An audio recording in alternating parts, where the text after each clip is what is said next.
In May, when applications for the warrants were made, Benjamin Netanyahu said it was ridiculous. The prosecutor's absurd charges against me and Israel's defense minister are merely an attempt to deny Israel the basic right of self-defense.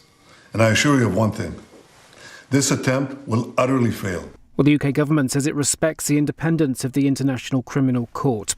Vladimir Putin says the Ukraine war is escalating towards a global conflict after the UK and US allowed its weapons to be used inside Russia. The Russian president's hinted at targeting weapons facilities in any country involved in helping Ukraine, adding there will always be a response. A British woman's died in Laos following reports of a number of people being poisoned with methanol. Other tourists have also been taken to hospital after it's believed their drinks were contaminated. LBC's Will Chalk is following developments. This happened in the popular backpacking town Vang Vieng last week, where people are believed to have been served drinks tainted with methanol. We already knew 4 people, an Australian, an American and 2 Danes, had died, and now we've had the first British casualty confirmed too. 9 water companies are going to be blocked from using bill payer money to fund bonuses. Ofwat says owners and shareholders will have to pick up the tab for the payouts after they found they weren't linked closely enough to performance.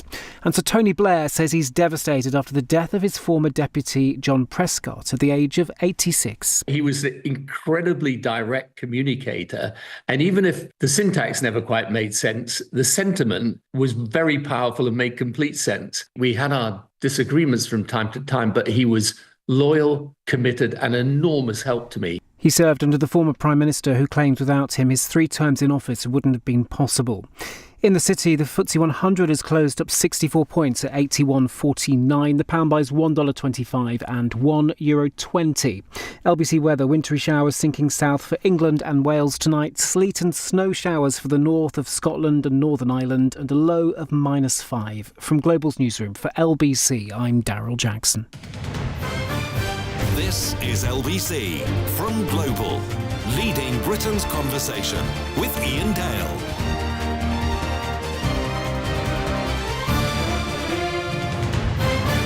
Hello, a very good evening. It's 3 minutes past 8 on LBC. We're streaming this hour live on Global Player if you'd like to watch. We have a guest in the studio, Eliza Filby, who I first met probably, about 10 years ago when I published a book of yours called God and Mrs. Thatcher. I know. So that listeners will now think that you're going to be some right-wing zealot.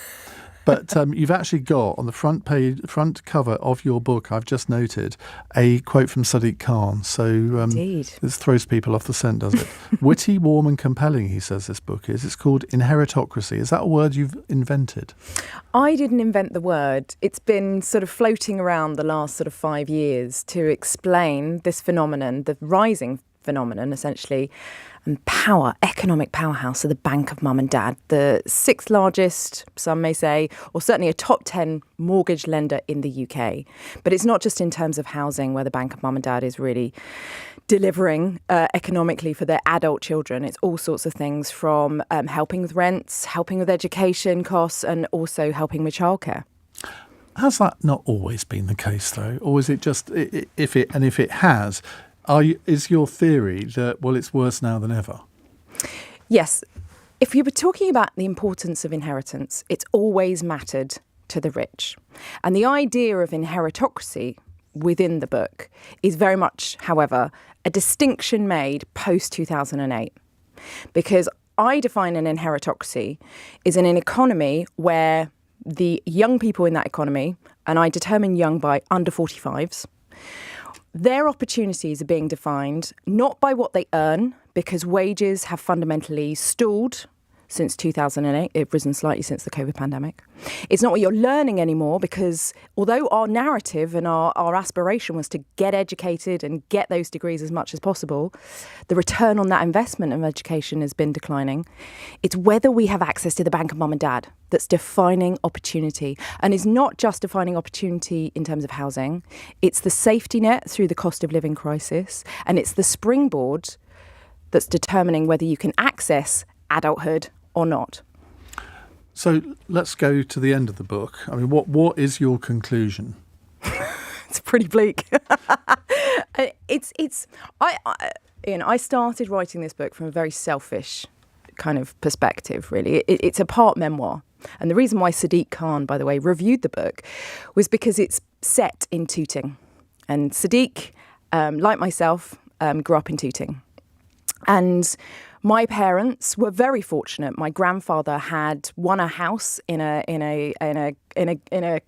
gambling endeavour in the 1940s. Oh no, I want to hear more. So we were homeowners by accident. But my mother, who was the breadwinner, managed to buy a 5-bedroom house for £28,000 in Tooting. And not only that, she got a grant from the council to do it up, to get rid and destroy the outdoor toilet, to put in ceilings and do it up. When was this? 1981. £28,000 in 1981. She got a mortgage to 3 times her salary. Okay. Now we know that's impossible now. But then she got another house with her friend, also in Tooting. And so by the time I had reached adulthood and was expected to be financially independent and wasn't, and had pursued diligently, conscientiously, the educational path, I went right to university, first generation to go to university in my family, went and never left, got a PhD. My parents had become what I term accidental millionaires because they were cash poor, but they were asset rich. Mm. And by the time my father was diagnosed with terminal cancer and we started to discuss inheritance, we really had no idea of what really the wealth and the asset value that had been accrued, but also the kinds of conversations we had to have, but also sort of how we even should plan about that and also whether we were comfortable with it. And it got me thinking about the role of inheritance and, frankly, the safety net, the financial safety net and springboard that my parents had provided for me and how so many of my friends hadn't had it and how the great divide within our generation was between those that had that safety net and those that did not. Now, I considered myself working class by origin, but I very quickly realised that I've become one of those people I hated who claim they were working class but weren't. Because the 1980s, as you know so well, saw an extraordinary rise in people becoming homeowners. Mm.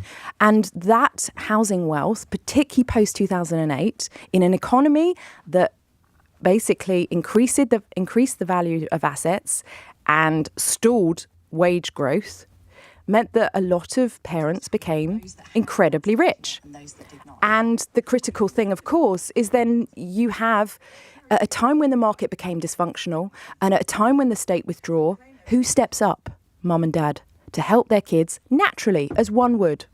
The really interesting survey done by Sainsbury's a couple of years ago that found parents today are now expected, or they expect themselves, to support their adult children till the age of 30. Parenting has become an expensive business. And I have a 7 and a 5-year-old, so I'm terrified of this financial obligation that I have. So I really wanted to tease out how has that come about and what are we going to do about it? Because you can't have a productive, growing economy where wages have stalled and opportunity is a lottery at birth. Presumably this isn't the only country where this is happening. No, this is a global phenomenon, for sure. But there's certain issues and conditions within the UK economy, particularly around housing, but also pensions. Let's remember that, and I don't want to boomer bash here because I think it's really important. This is not. No, I won't. Don't worry.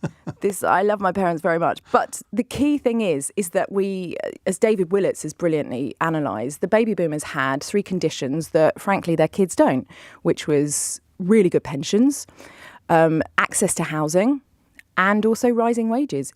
In some professions and some jobs, not all, let's be clear about that. And we can't assume that, obviously, all baby boomers have assets. But 1 in 5 baby boomers is a millionaire. And so we need to recognise what's really happened here is that we've built an economy post-2008 in which parents now expect to be housing their kids well into their 20s, where, 20-somethings now are more likely to get a house from the bank of mum and dad than from their boss. Where's the motivation to work if that's the case? Where parents now expect to fund or part fund education, not just to 21, but potentially postgraduate education or upskilling in other formats as well. And obviously housing as well. And remember, we associate parental support just through the deposit for a first-time buyer. They also support deposits for second-time buyers. Rental payments, rental contributions from parents is huge. Many have parents as their landlords. Many have parents who have helped them through the mortgage crisis. The impact, the economic power of mum and dad has to be understood in its full But if this is happening holistic in sense. lots of other countries, I mean, we're not an outlier, or maybe it is worse in this country. I don't know. You've obviously done the research on this, but it's quite difficult then to say, well, these are the solutions. Yes, I mean, I think the most sort of interesting chapter, if I do say so myself, in the book is the one about social care. Because if we've had this economy in which the parents have supported the adult children, we are facing, millennials, a social care crisis when it comes to our parents, and we are going to have to parent our parents. Now, we're not going to look after them because they paid for the house or they looked after us. We do it out of love. You know, I've nursed a dying father, and I know what that obligation involves. But we have a very clear challenge coming. Well, a lot of families are already facing it with social care, and 80% of millennials expect an inheritance. And some are expecting an inheritance and not saving for a pension because they expect an inheritance. The average millennial will If they know that their parents own a house that's worth £1 million, why wouldn't they expect it? Because just as we have a lottery of birth, But then it could be. we also if you're one of four. Well, we also have a lottery, dare I say it, and this is a bit morbid, of death. We are living longer with complex illnesses. I talked to one financial advisor who now advises his clients to save and hold back £1 million for social care, end-of-life care. And I did a big project interviewing women in their 60s because social care impacts women more than men because they live longer. And it's surprising, perhaps not, the degree to which not many people want to talk about it, let alone save for social care. And we know the political consequences and complexities of social care. We know that's the issue. Politicians like to kick the can down the road. And we know that's partly because they saw what happened with Theresa May with the dementia tax. But the inheritocracy is going to have very soon, if it's not happening already, this issue of actually have parents been too generous and not saved for their social care, or are millennials expecting inheritance that's going to be gobbled up by social care home fees? And in particular, the main issue is that it's traditionally, historically been women in the family that have cared for the elderly. Well, frankly, in an economy where both have to work now, you cannot rely on women to care for the elderly. So the state has to step in. Can it? Can it afford to? I don't know. I mean, I'm not a policymaker, and I have to say, if anyone's thinking of buying the book, you probably won't get any solutions, but you will get a realistic analysis and mosaic of the inheritance issue within Britain, because it's the thing we don't like to talk about. Are you not judging this, though, through the eyes, I'm going to say it, of a white middle-class woman? Great question. Because there will be people listening to this who are of Asian descent, where the family structures are somewhat different.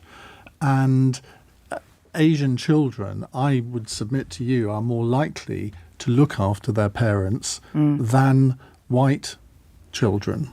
And that was the question that rang in my ears throughout writing this book, which is why my story isn't the only story. I interviewed a woman called Alina, who came from Mumbai. And I was asking her, what do you think? Her parents had saved for her education since she was 4. They'd saved for her wedding. Her in-laws had bought them a flat in London. And she was like, why are you writing a book on inheritance? Surely it's a given. She said, modern society isn't built without parental support. And she'd actually studied in New York, and a lot of her contemporaries were borrowing money from their parents. And she was like, why are you borrowing money from your parents? Surely you don't have to pay it back. And she culturally couldn't really understand why this was even an issue. So you're quite right. And that's why my story, like you say, urban, middle-class, professional woman, that tale of inheritance is just one of the stories in the book. It's really important to understand that this operates very differently in different parts of the UK, where, for example, the housing wealth is considerably different. But, it was only in Scotland, by the way, where they are not as reliant, more than 50% are not reliant on the bank of mum and dad for a first-time home. Why is that? Because Scotland has a cheaper housing market. But essentially, parental help for house buying is a national trend. It's not a London southeast trend at all. Right. Well, I want to test your theories out and see what our listeners think, because there will be many people who have had to access the bank of mum and dad. How did that work out for you? But what I'm more interested in is those who don't have access to the bank of mum and dad.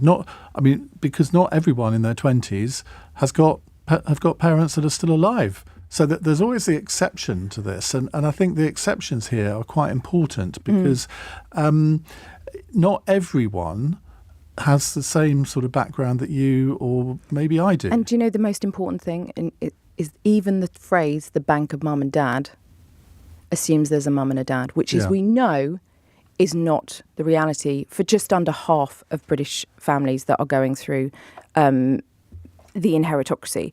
And so one of the things that I do in the book is interview people from single parent households, from blended families. One of the great complexities when it comes to inheritance is when you've got stepchildren and a first marriage. And often the stepchildren are going through a different life stage to your children from your first marriage. That creates huge complexity when it comes to inheritance. Because if you are, say, 25 and your parents get divorced suddenly, and then probably the father, I'm not being sexist here, but it would normally be the father who then goes and has a second family. Yeah, of course. That can throw your financial planning off completely, can't it? But you've highlighted the most important point of the book, is that this is where the wealth gap is. And it's the inheritocracy. There's people like me who, yes, had that safety net, but there's a lot of people that don't. And I speak to people in the book that don't. And there's one particular man in question that I recall.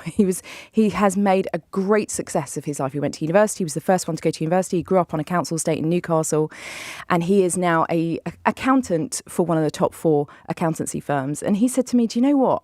What really annoys me is not that I'm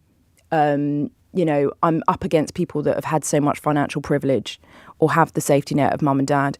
It's more that if I'd have been born 20 years ago and actually not gone to university, but just worked in, a shop or a labouring job, but I probably could have done exactly the same and got as far because house prices were cheaper." And so his sense of injustice is not just with those that don't have the bank of mum and dad, it's actually also because of where he fits as as part of the millennial generation. But likewise, I spoke to a guy in Northeast who didn't have the bank of mum and dad, but did have an amazing employer. And he didn't have access to a safety net or any support system whatsoever. He didn't go to university, but he worked for an amazing employer. And he is an apprentice. They took him under his wing. They got him through his engineering degree. They paid for his engineering degree. And then as a share option, he was basically able to build a house deposit and buy a home. So if you have an amazing employer, that can almost kind of supplement or replace the bank of mum and dad or operate as the bank of mum and dad. But how many people have a great employer like that? Not enough. Right. I want to come to your calls soon. 0345 6060 973. What do you make of this whole theory of the bank of mum and dad? And are you living that in practice, where you've had to ask your parents to at least provide a deposit on a house, or they paid for your education, or whatever? Do you think this is different from previous generations? Here's a text from Shane who says, "You're all very privileged to have such a view. I'm struggling with life like others, and it's a totally different world. It's very sad how you sit there all privileged.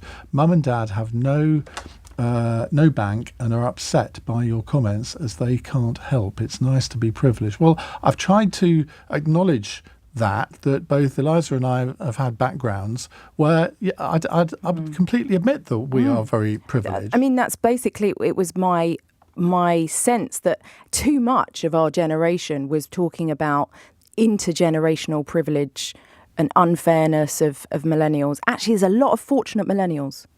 A lot of fortunate millennials that have got a lot of money from their parents. And there's a lot of unfortunate millennials that have not. And that's what I want to give a voice to, essentially, in the book. And I'm sorry if my comments have upset you. I really don't hope to do that. Either whether you think inheritance is a right. Won't buy the book now. Well, it's not about book sales, Ian. It's about fundamentally understanding what we've had is an economy that has been built on sluggish, slow wage growth and increasing wealth for those that have assets. James says, anyway, Ian, people like you literally will never listen to us, so why bother talking to you? Well, I've spent 14 years listening to listeners. I enjoy it. And James, give me a call and try me out, because I'm very happy to hear what you have to say. And the thing is, in discussions like this, often some preconceived views can be changed just by listening to one single caller. Could it be you, James? Give us a call. 21 minutes past 8. This is LBC.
Iain Dale on LBC.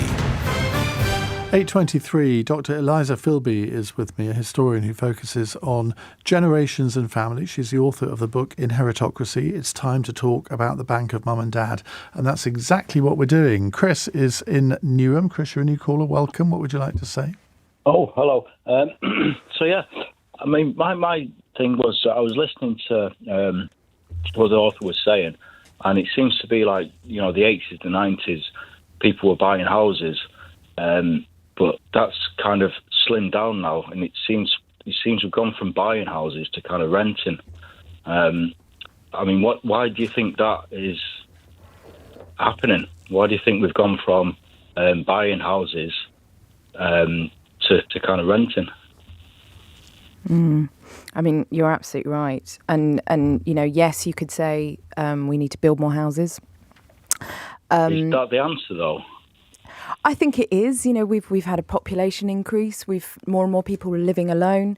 We've reduced massively the social housing stock. And the key thing is that it's become ever more impossible to buy because assets have increased so much. And it's the access to buying homes as well as building more and more homes, which is critical. I will say, and this is 51% of the over 70s live in houses with more than 2 spare bedrooms. Now, I'm not sitting here and saying that they must sell up and downsize at all. I wouldn't dare say that. But I do think there needs to be incentives for those that want to downsize to get a bit more movement in the market and to ensure that maybe reduce stamp duty. I don't know. I'm not a housing expert, but I do think the housing stock we do have, could we perhaps use it better to house particularly more families in accommodation that suits their needs, for sure? Yeah. Can I ask one more question? What impact do you think? So people now are buying to let. What impact do you think that has on the housing market and the cost of housing, really? Yeah, I mean, I think you're absolutely right to highlight that. I mean, it's I talk about it in the book, which is, with house prices rising and people having the capacity to buy more than one house and rent that one potentially to their children or potentially not to anyone, creates an inflated market and creates a market in which, is unfair, essentially. But equally, people should be able to be landlords. People should be able to build wealth. There's no easy answers when it comes to the housing question in the UK. I think there has been, a bit like social care really, a deliberate kicking of the can down the road. And, more and more children are born into rental accommodation. More and more families are finding it difficult to get on the housing ladder. It's a very difficult situation. I'm afraid to say I don't have answers on that front, but I do think that I wished actually that our politicians of all colours and persuasions were committed to solving these big long-term structural problems in our economy, particularly for young people. And I hear about a lot of young people that want to leave Britain, that see opportunities in different countries, that see the ability to grow wealth in different countries. Here's one, Stephen. There you go. Literally just this moment has WhatsApped this. I'm in my 40s and I've never had anything off my parents or handed down. I'm still renting. I'm paid well. I can't afford anything here and I do not see a future in this country for many reasons. This government has messed it up completely. Well, they've only been in power 4 months or 5 months or whatever it is. But I mean, you think that is a typical view, that people just don't see a future? Because that's really depressing. Emigration is a real problem of young people. And I think, that we had a brain drain in the 70s and possibly we have a brain drain, or emigration of young people, young talent, young workers. I think there is a real dispirited, cynical, rather depressed view of opportunity in Britain amongst young people. And as I say, when I say young people, I mean under 45s. And that could be young people that are building a family. It could be young people that are building a career. Whatever it is, the idea that Britain is the place to do it, I think is sadly diminishing. Chris, thank you for that. Stacey says, I'm 34 and live in Scotland. I used the bank of mum and dad, but not for cash as they didn't have any. Me and my partner and baby moved in at the age of 27 for 2 years so we could save for our first home. Even now, at the end of each month, I need to borrow off the bank of mum and dad to get by.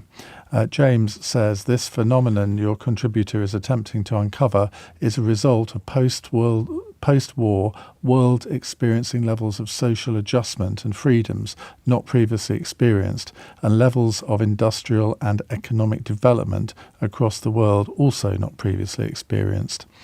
And Mark says, I found that there is the bank of grandparents now. That's Mark in Bletchley. Chris, thank you for your call. Let's go to Laura in Ipswich. Hello, Laura. Oh, hi. Thanks for taking my call. What would you like to say? I appreciate what you're saying about inheritance. Obviously, I take that all on board. But I think there's another elephant in the room that people aren't talking about so much, which is parents charging their children rent. So I grew up in a very privileged background where when I finished university, I could stay at home with my parents.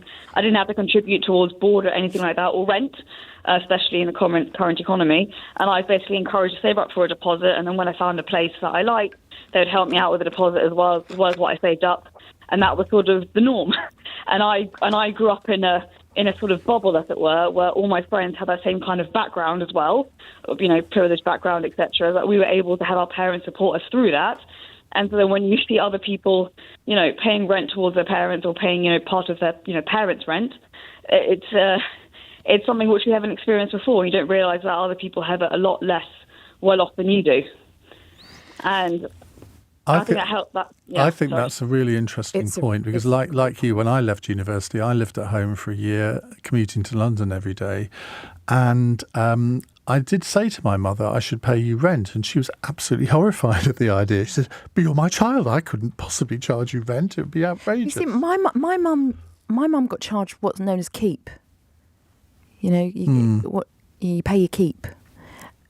Which was effectively rent, but it was housekeeping money. Which is what I think one of the reasons why my mum left. But I think it's interesting. I think actually also the phenomenon we're not, and this is why I think the book is highlighting every family's different. There's a guy I interviewed in the book whose parents gave him a deposit for a flat, but have charged him interest. And literally, he pays them back like a bank. And he said, I can't default, because you can default a bank, but you can't default your mum and dad. You've got to sit around the Sunday dinner table with them. So I think also one of the things that Stacey mentioned is that she may not have received money from the bank of mum and dad, but she received space and time and support that way with her child. And I think we tend to think that bank of mum and dad means deposit or cash. Actually, in quite many instances, it means grandma doing the childcare, which can save, a couple £800 a month if grandma steps up. Which would be okay if grandparents still lived near their children, which often they don't nowadays. So that whole relationship. Well, it depends. has changed. In London and the South East, that's true, but actually across the UK, people tend to live near where they grew up. You've just brought back a memory, actually. When my grandfather died when I was 2, he left. I can't remember how much he left, but it was something like £15,000. And my parents decided to invest that money with a certain bank with a black horse. And there were 3 grandchildren. I was the oldest. And so £5,000 they invested with this particular bank. And we were to get the sort of accrued money from that when we were 21. Right. None of us knew anything about it until we were 21. And I remember on my 21st birthday, my mother presented me with this envelope.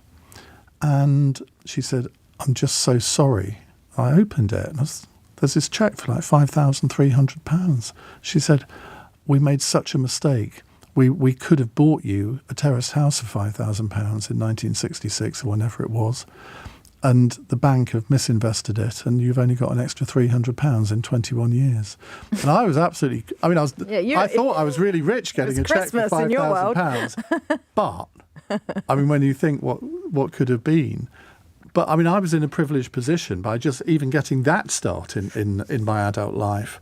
A lot of people don't have anything like that. But you've pointed to something really important, which is the bank of grandma and granddad. And they are increasingly paying for living costs of their grandchildren, school fees, university tuition, but also just, day-to-day expenditure. But, just under 25% of Gen Zers do some form of care for their grandparents.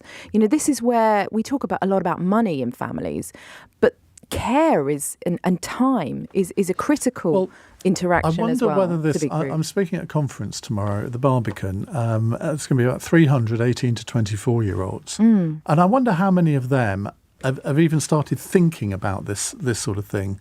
As to sort of where they're going to get in life and how they're going to sort of make sure that they exploit any of the opportunities that are presented to them, or whether they've already come to the conclusion. Are they workers or students? I don't know who they are. There'll be a mix, presumably. Because I did a workshop a couple of weeks ago with a mixture of apprenticeships, apprentices and graduates, and the number of people that lived with their parents in their first job. Extraordinary. The number of but why not? No, but the more interesting show of hands was those that lived outside Zone 6 but worked in Zone 1, i.e. they didn't have the bank of mum and dad, and that was the only place they could afford rent. All right. Going very late to the news. It's been so interesting talking to you. I've not looked at the clock. It's 8:34. Let's get the news headlines with Daryl Jackson. Judges at The Hague have issued arrest warrants for Israel's Prime Minister and former Defence Minister, as well as the military commander of Hamas. Benjamin Netanyahu has previously called the request for a warrant disgraceful and anti-Semitic.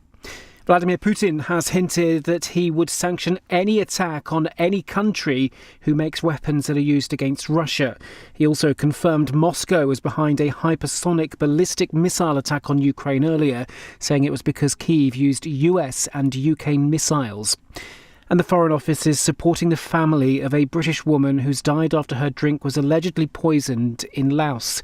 It's believed 28-year-old Simone White from Orpington ingested methanol in the backpacking town of Vang Vieng. LBC weather: wintry showers sinking south for England and Wales tonight. Sleet and snow showers for the north of Scotland and Northern Ireland. A low of -5. This is LBC.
Iain Dale on LBC. Text 84850. 8:36. David says, I gifted £25,000 to my son 10 years ago to match his partner's £25,000, so they both had an equal share in a deposit for a house. They're now married, very happy, and I became a grandpa for the first time in August. So far, so good. I worked damn hard to earn enough to give him enough for the deposit, and I'm happy I did so. Why are you apologising to people listening to the programme for upsetting them because they don't have the same advantages? Life has always had those with money and those without. Why do the successful feel the need to apologise for their success? Well, I don't feel that need, David. I think, every day I count myself lucky that I've had the life I've had. But let me see if I can find this text. I saw a text came in early who said, well, of course, Ian, you've never experienced poverty. And I do laugh when people say that, because I don't know how your life has gone, but I'm sure you've had periods in your life when you haven't maybe been as well off as you are now. And I can remember this was less than 20 years ago, literally almost being bankrupt. And I was walking around town one Friday afternoon with 16 pence in my pocket, with my credit cards maxed out, my overdraft at its limit, thinking, how did I get myself into this situation? I hadn't got enough to buy food that day. Can I ask you, on that moment, did you think, I can go to my parents? No. It was out of shame, or just they didn't have the resources to help you? They had, but I didn't. I just decided that was never going to happen again. Right. And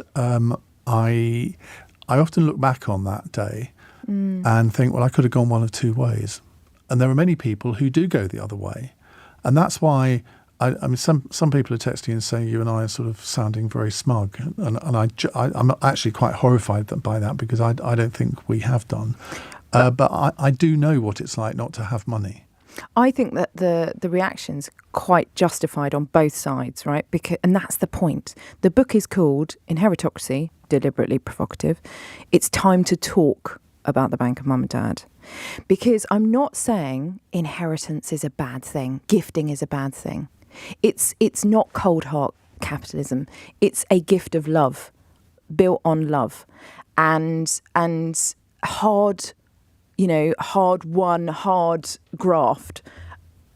I think what I'm interested in is something that Paul Johnson of the IFS said, is how can we make inheritance matter less? Create an economy where it's not just those that work hard and save. I spent the day with him today. Oh, he's a How lovely spooky guy. is that? He's a lovely guy. But the idea of, can we create an economy where inheritance isn't as important as it has become? And that's what I'm interested in.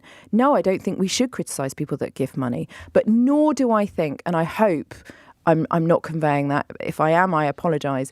I'm not sitting here saying, aren't we lucky to have had such a privileged existence? I'm saying, can we talk about the real divide in society? Is that work doesn't pay like it did for our parents. Wages have stalled, wealth has increased. Assets have increased. And that's a fundamental flaw in our economy, and it's disadvantaging those that don't have that familial support. What about all the debate this week on farmers' inheritance? What do you make of that? Because I come from a farming family, so I probably relate to this more than most, and I can completely see the argument that the farmer's been putting forward, because it could have been me. Had I wanted to take over my father's farm, I might have been in this situation. But to people who do not come from a farming background and have no sort of relationship with the farming community, I can completely understand why they don't get what the farmers are saying. I think farming is a unique example, a unique inheritance issue. They've obviously farmers have had exemptions when it comes to inheritance tax, and the government have sought to close that loophole. And it's been estimated that these new measures will impact around 500 farms a year. And over the course of the next Parliament, that will be about 2,500 farms. Now, the issue, I think, is, are we okay with the potential for 2,500 farms? To put that in perspective, if those figures are right, I'm not sure they are. But well, these are the government figures, they're not mine. That's why I'm not sure they are. But if they are, that means on average of 3 or 4 per parliamentary constituency. And that's not insignificant. It's not insignificant, you're quite right. But the real issue, I think, is that most farmers who run those small holdings are not in it to get rich. No. And they are vocation. not. Exactly. So what you're doing there is you're not taxing an inheritance in terms of a house or a pension or cash. You're taxing a vocation, and you're taxing a family. How is for that whom different, though, I think from a GP who regards his or her job as a vocation as well, and has a sort of quarter share in the local surgery that they would quite like to pass on to their children, but they would be charged inheritance tax? That's a very good point. I think there is also an issue of food security, and we don't produce enough food in this country. And at a time of rising geopolitical tensions, that's probably not a good idea to undo those, to undo and destroy the farms that we do have that produce food. Do you think the government are going to back down on that? It's a tricky one. It all depends on public opinion. As we know, if we talk way back to the miners' strike, for example, public opinion is what sways these issues. I would say the government's comms haven't been as perhaps clean and sharp and responsive as they should have been. I don't think Keir Starmer saying that he had once worked in a farm has really done enough to appease the farmers. He's on their side. But I do think that there are a number of issues around the provisions and the boundaries around inheritance tax. Currently, around 6% of estates pay inheritance tax. Let's remember, the really rich do not pay inheritance tax. Inheritance tax is not a problem for the rich. And I spoke to one financial advisor who told me, if you do not want to pay inheritance tax, you get financial advice and you do not pay inheritance tax. Sanjeev is appealing to me here. He says, here's a wild thought, Ian. Abolish inheritance tax. Well, I've been advocating that for 20 years or so. There are many countries that don't have inheritance. There are, including, a lot of people talk about Scandinavian countries and their high level of taxes. Sweden doesn't have an inheritance tax, as I understand it, and many others don't either. But let's not have that argument right now, because I want to hear from Will, who's a new caller in Red Hill. Hello, Will. Hello. Amazing being on the radio. Well, I have to say, I was at Red Hill Station a few weeks ago. What an absolutely disgrace of a station that is. I'll be honest, it's not a great place. Firstly, thanks for taking my call. I just wanted to shine a spotlight on what it's like growing up without parents that are together, having divorced parents in your late teens, early 20s, and the effect that has. It's interesting you're talking about the bank of mum and dad, and for so many people, it's not a bank of mum and dad, they're two separate bank accounts. And it's interesting what effect that can have when you are in your late teens or your early 20s and trying to save. Effectively, if you're renting, you can't really save for a house, so you definitely can't save a deposit. So many people are relying on being at home and having a safe environment where maybe you're paying a little bit of keep to your parents, but fundamentally they're helping you save. When I was, I think I was 21, my parents got divorced and my dad moved up to Manchester. And in doing so, he left us in a position where I could either move into rental with my sister, and my mum would go and try and buy a flat on her own, or me and my mum could buy a house together, or maybe even buy the family home. So what we did is we clumped our money together, which wasn't a lot. I basically had 10 grand's worth of savings or something. That was all the money I had. And I went to my boss and asked him to up my salary. I'd basically do anything for it. Then I finally went to the bank, and the bank said to me, because you're buying with your mum, unfortunately you won't be eligible for the stamp duty allowance. So not only did we, it was a struggle trying to buy the property, but then eventually, when we did finally get a mortgage, I also had to pay the stamp duty allowance on it, and I lost that. And it was really difficult. And not only did I get very ill from working silly hours, but there was a way around that, of course, in that your mother could have gifted you the money to buy the whole house in your name. I don't think it was that simple. And I'll be honest with you, at the time, I looked into all of this very intently. I also basically did my own mortgage valuation because I couldn't find a mortgage advisor that would give me a straight answer on interest rate. So I think the other thing, if you don't mind, the other thing I just wanted to say was that I don't think people realise how much they need to save to buy a property. Buying a property is incredibly difficult anyway, but buying a property at a low interest rate requires you to have an incredibly high down payment. And also, there are so many schemers around, so many sharks in the market trying to get you to buy these shared ownership schemes. I was actually afraid of buying a property just on the basis that I didn't really know what I was getting myself into. A lot of sleepless nights and a lot of ridiculous research and trying to find a trusted partner as well. I completely sympathise. A friend of mine went through exactly the same thing as you a couple of years ago and bought a flat with one of these shared ownership schemes and kept sort of getting in touch with me saying, should I do this? Should I trust these people? I'm thinking, well, I don't know. And because I think, like you will, I'm always sceptical of these kind of schemes because they all seem to be absolutely fantastic. But in the end, you're not owning it in the conventional way, are you? I think actually in terms of equity, it could be very damaging. Yeah. It could be less than just putting your money in a savings. But it's all worked out okay for you. The liability. And so I actually my mum bought a place on her own a couple of years ago, and I moved in with my grandparents for a year to save up a little bit more money. But I've got a little cottage now, so fantastic. That's great news. I do love a happy ending. I do think Will's story has highlighted a really important thing, which is financial literacy, that we're starting to talk thankfully should be taught in schools. Should be, as it is, heavily regulated. But there is so much information out there. It's hard to kind of see sort of what's a scam, what's not a scam. I do think one of the things that I sort of discovered in the various people that I spoke to was how lacking in confidence people are around and how lacking in knowledge they feel when it comes to financial planning. And, if you can pay for financial planning, lucky you. But you still have to have someone can't. you trust. That's true. Just because you're paying, that doesn't mean you say that you're necessarily getting good advice. Absolutely. But there's lots of people out there that really, feel disadvantaged, not just from the lack of familial support, but also from lack of confidence around money. David says, one thing the young do have in abundance now is self-pity.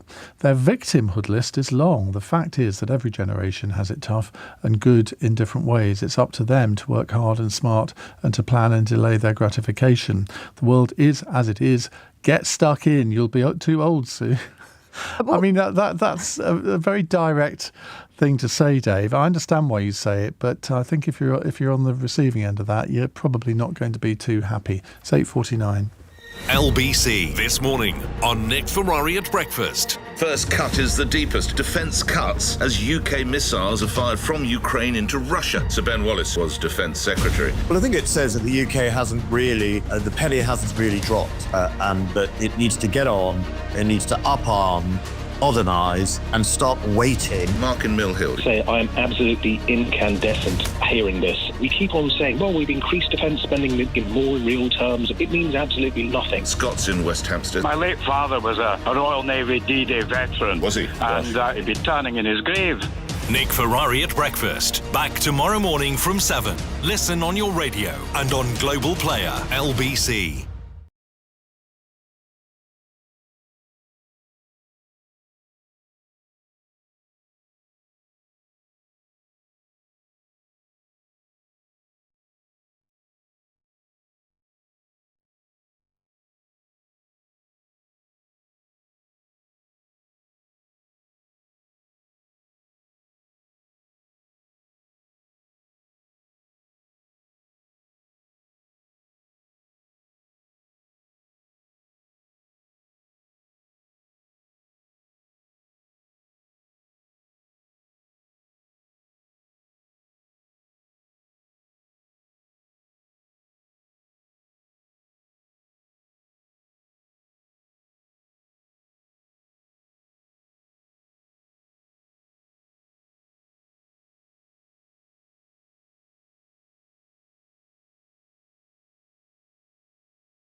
This is LBC with Iain Dale. Call 0345 6060 973.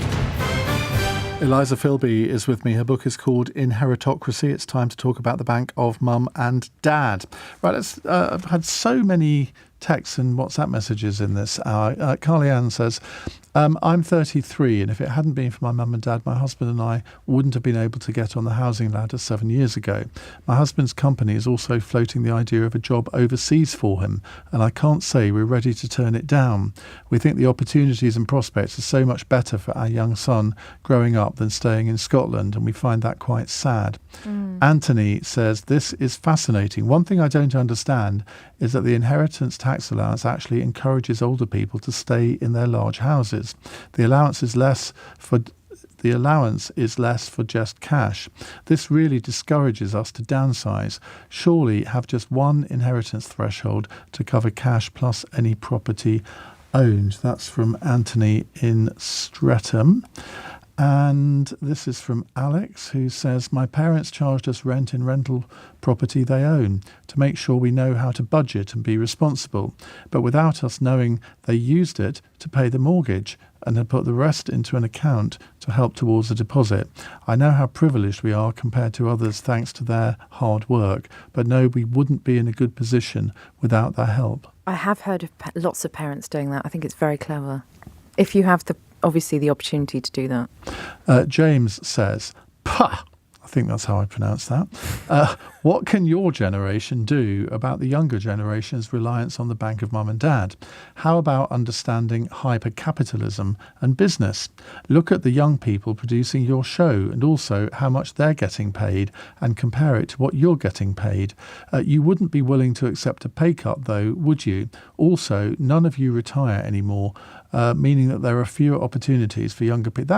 That last bit, I'm not going to accept the first bit because I'm not going to go into what I've said about people who work with me and what they get paid, because I will admit that it's absolute scandal compared to what I get paid. However, the fact that I can't imagine ever retiring, and yet my parents' generation, women would retire at 60, men would retire at 65. That's just how it was. Nowadays, the workplace isn't like that. No. And assuming my voice held out, my health held out, I could happily go on doing this job until I was in my 70s. And you're the rule now, not the exception. Yeah. Just 20% of those in their 50s think they have a hard stop retirement. So I think what we're seeing is just obviously people having to work later, and there's two reasons for that. Some out of desire, as you clearly state, you love doing what you do. You could do it forever if you wanted to.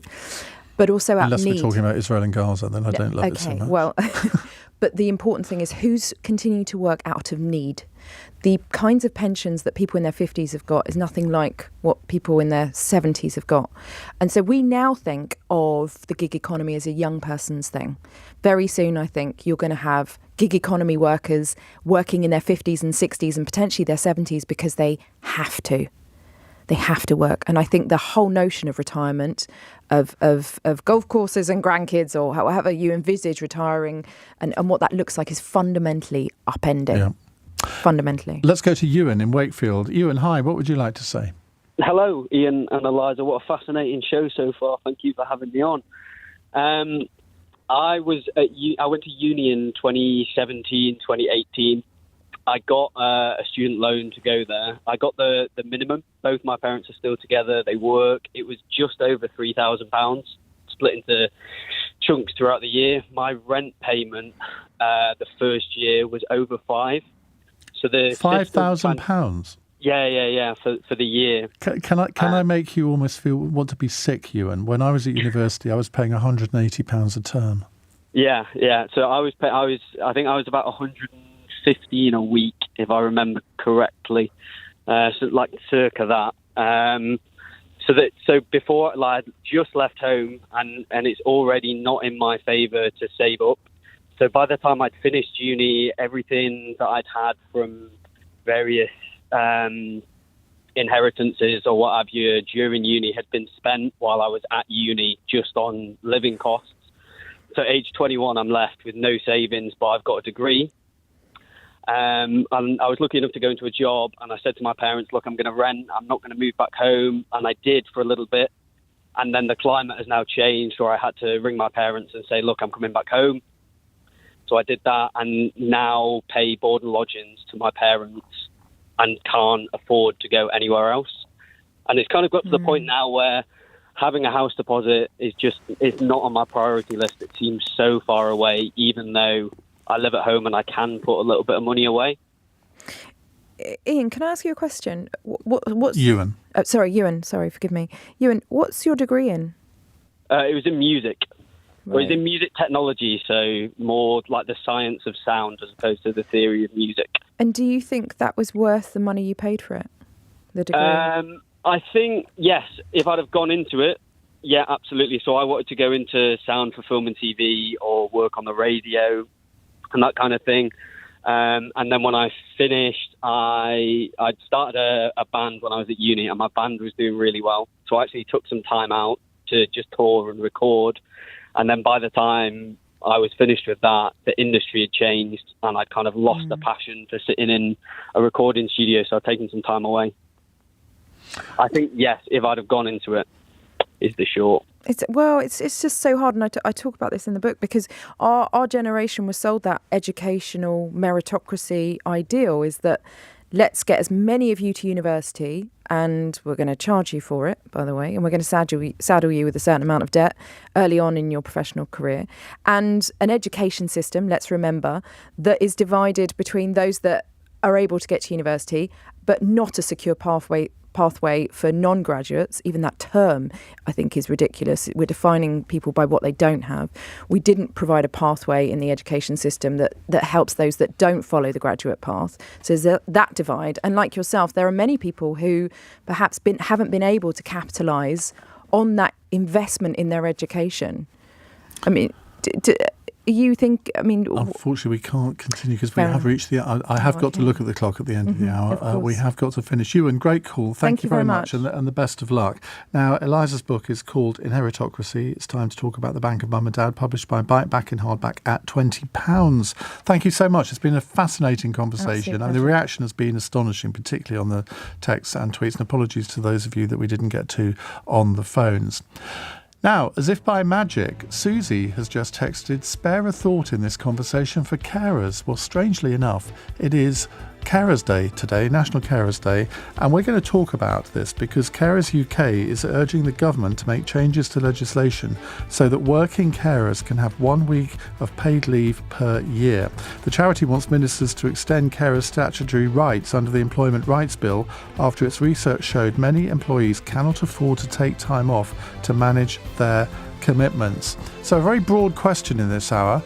What's it like being a carer in Britain today? And there are all sorts of different kinds of carers, aren't there? It's Carers' Rights Day, 0345 6060 973. On your radio, on Global Player, and Play LBC. Leading Britain's conversation. This is LBC. From Global's newsroom, a warrant has been issued for the arrest of Benjamin Netanyahu and some Hamas officials over alleged war crimes. The Israeli Prime Minister previously called the request